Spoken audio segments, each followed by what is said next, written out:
नमस्कार मित्रों, स्वागत करते हैं आपका अपने चैनल जेवी डिवोशनल। पिछले एपिसोड में हम लोगों ने देखा कि किस प्रकार से देवी के मन में एकदम व्याकुलता चरम सीमा पर पहुंच गई कि मेरे ऊपर शनिदेव की वक्र दृष्टि पड़ने वाली, भयभीत हो गई। जैसा कि मैंने पहले ही कहा था कि रात भर सो पाएंगी कि नहीं, तो उपाय ढूंढ रही थी कि किस प्रकार से मैं शनिदेव की वक्र दृष्टि से बच पाऊं।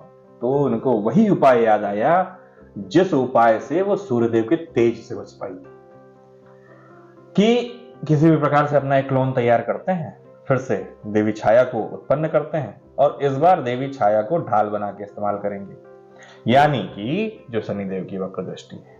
या हो सकता है कि शनिदेव का जो क्रोध है वो कम करने का प्रयास करें, लेकिन ये उत्पत्ति होगी कि नहीं ये अभी कुछ पता नहीं, क्योंकि देव विश्वकर्मा जी ने वो द्रव्य जो है छुपा रखा है गुप्त जगह पे, गुप्त स्थान पर। अब देवी संज्ञा उस तक कैसे पहुंचेंगी या फिर अपने पिता पर प्रहार करके उसके बाद उसको क्या करेंगी, किस प्रकार से वो मिलेगा, वो तो हमें एपिसोड में पता चलेगा। लेकिन एक बात सोचने वाली ये है कि अगर देवी छाया आ जाती है, जैसा कि सूर्यदेव ने उनको अपनी पत्नी स्वीकार कर रखा, तो अधिकार भी मिलेगा। अधिकार तो बराबर मिलेगा, आधा आधा मिलेगा, बहुत चीजें बदल जाएंगी। ये इनको समझ में नहीं आ रहा है। अपने ढाल बनाने के चक्कर में वो अपना समस्त सूर्यलोक न त्याग दें।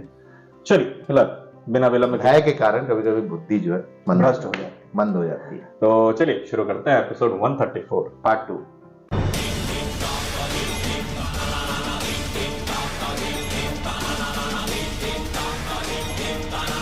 अस्त्र निकाल लिया भाई। देव दंड हो गए हो, मेरी चेतावनी के पश्चात भी अंदर प्रवेश कर गए।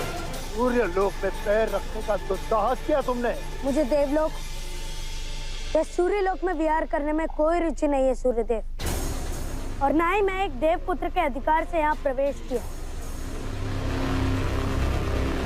मैंने अपने कर्तव्य से बंधित होकर यहाँ प्रवेश किया है, कर्म फलदाता के रूप में प्रवेश किया है। कर्तव्य करने आया। संसार को प्रकाश देने के लिए आप भी नित्य उदय होते हैं, और हो सकता है कि आपसे किसी मनमुटाव के चलते, किसी शत्रुता या बैर के चलते कोई आपको अपने घर में प्रतिबंधित कर दे और आप अवश्य व्यक्तिगत रूप से उसके घर में नहीं जाएंगे, परंतु क्या आप अपना प्रकाश भी वहां जाने से रोकेंगे? नहीं ना, क्योंकि ये आपका कर्तव्य है। आप मेरे कर्तव्य में बाधा मत बनो। अपनी बातों को बहुत अच्छे तरीके से रखते हैं, सामने वाला कन्विंस हो ही जाता है। इसलिए मुझे आना पड़ा, क्योंकि मैं कर्तव्यबद्ध हूँ। यदि अब भी आपको अनुभव होता है कि आपको मुझे रोकना चाहिए, तो मुझे अवश्य रोकिए।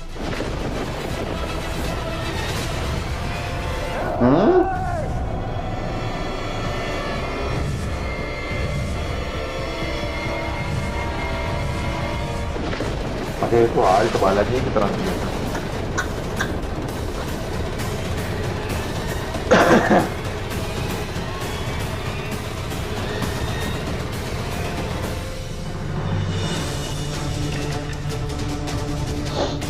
डरा रहे।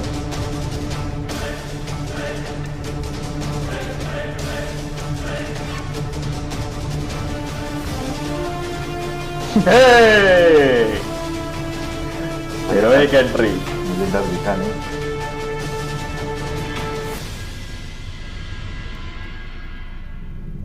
Heroic entry. ना ना ना तारा।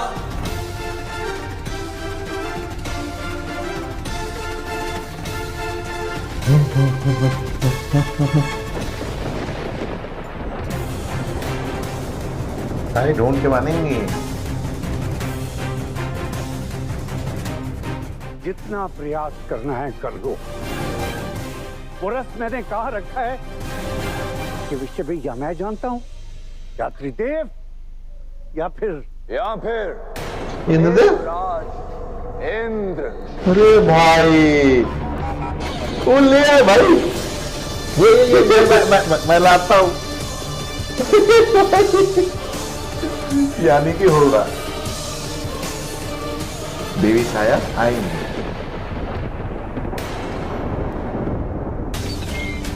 देवराज इंद्र ने उसका काम कर दिया भाई। देवी संज्ञा, देवी संज्ञा, देवी संज्ञा। शनि, सारा सूर्य लोग ढूंढ लिया, देवी संज्ञा कहीं नहीं है।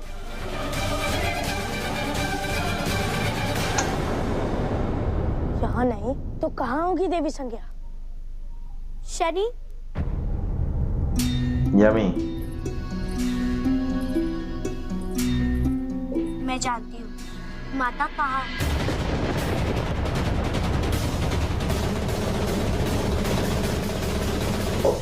एक पिता भले ही अपनी पुत्री से सब कुछ छिपा ले, परंतु एक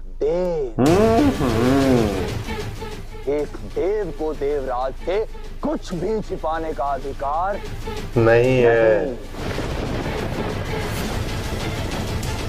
यही ढूंढ रही है ना यही रस्ताप की समस्या का कारण था ना देवी, फोटो कॉपी की मशीन। और यही आपकी समस्या का निवारण ही है। खुश हो गई भाई। मैं जानता हूँ तुम्हारे मन में क्या चल रहा है देवराज।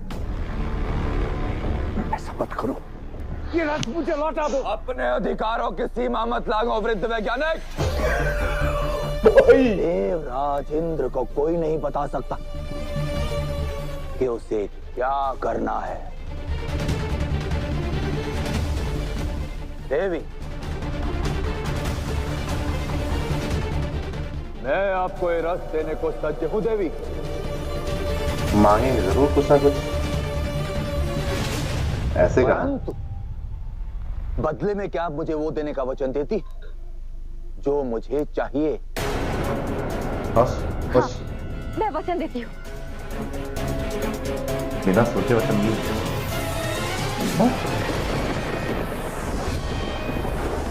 किसी को था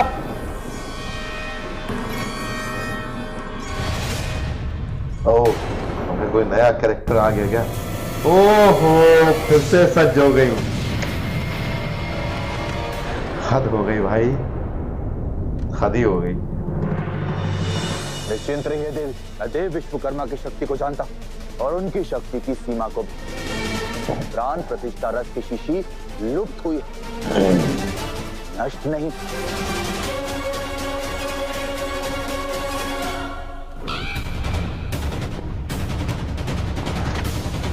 शनिदेव भी निकल पड़े।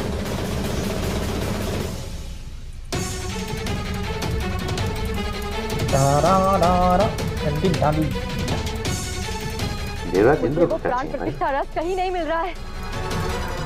शीघ्रता कीजिए देवराज, शनि आने को है। कहाँ है वो प्राण प्रतिष्ठा रथ? ये लेवल तो हो गए।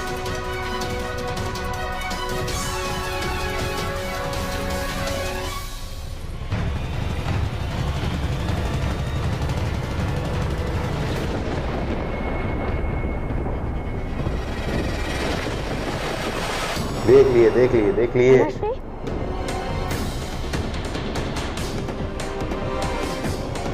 इसका मतलब क्या है पता है? नाना श्री, मंतव्य पूरा हो गया।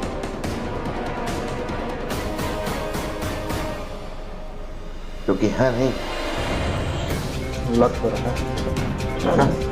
मिल गया उनको। देवी संज्ञा,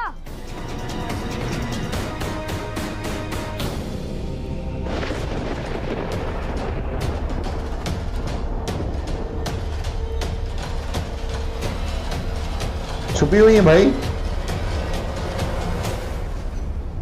आप सूर्यलोक से दूर आ सकती है, संसार से दूर आ सकती है, परंतु हमारे कर्म हमें नहीं छोड़ते और ना ही हमारा कर्म फल। आप अपने कर्म फल से बचने के लिए, अपने पापों के दंड से मुक्ति पाने के लिए आपने एक और पाप कर डाला है देवी संज्ञा। आपने देव विश्वकर्मा को आहत किया।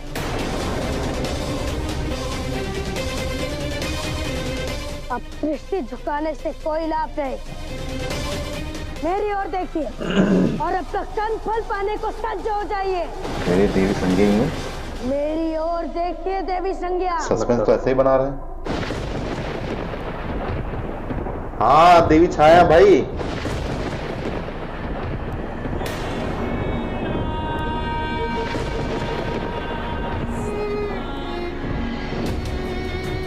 अरे भाई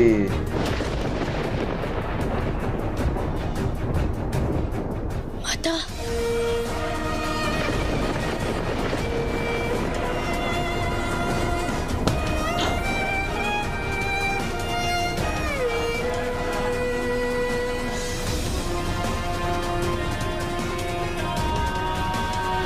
लेकिन ये आप भी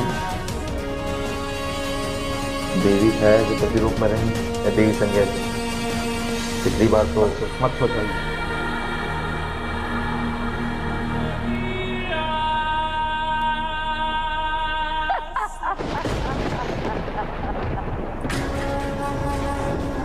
यूरेको, यूरेका!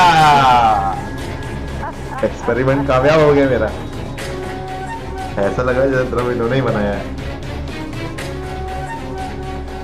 क्या हुआ कर्म फलदाता? बड़ा भाषण दे रहे थे,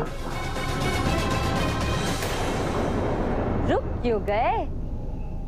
डालो अपनी दृष्टि मुझ पर।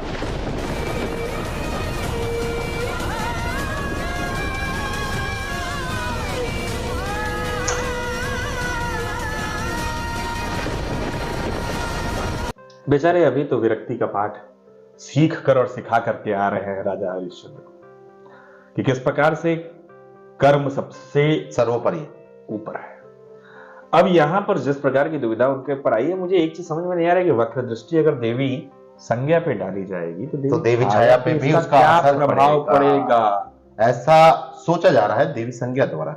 अच्छा, अब या इसमें हो क्या सकता प्रकरण है- दिखाया जाएगा अभी तो अज्ञानित है। या हो सकता है कि जो भी कार्य अब देवी संज्ञा को करने हो वो उनसे कहें देवी छाया से कि आप करिए, मैं कुछ नहीं करूंगी, मेरा पाप आप भोगो, मेरा कर्म आप करो। इस विषय में भी सोच रहा था कि किस प्रकार से पिछली बार देवी संज्ञा के प्रतिरूप के रूप में आई थी देवी छाया, और जब देवी संज्ञा का आगमन हुआ तो कहीं ना कहीं देवी छाया का अंत हो गया, और जब महादेव से प्राण लेके आए थे शनिदेव, तो उसके बाद वो देव रूप में आ गए। अब इस वक्त मंतव्य देखिए होता क्या है ना कि प्राण प्रतिष्ठा रस का जैसा कि हम लोगों को पता है कि किस कारण से उत्पन्न हुआ है वो कारण समाप्त हो जाएगा, उसके बाद वो चली जाएंगी, तो ऐसा ही प्रकरण आने वाला है या कुछ अलग होगा। या कुछ अलग होगा। शनिदेव के मन में क्या चलेगा, उनके क्या विचार रहेंगे, और क्या ही दिखाना चाह रहे हैं, और देवी संज्ञा क्या चाह रही है, और क्या ये हम देखेंगे, क्या ही हम देखेंगे। ये सब हमें पता चलेगा अगले एपिसोड में। इस एपिसोड को हम करते हैं समाप्त। मिलते हैं नए के साथ।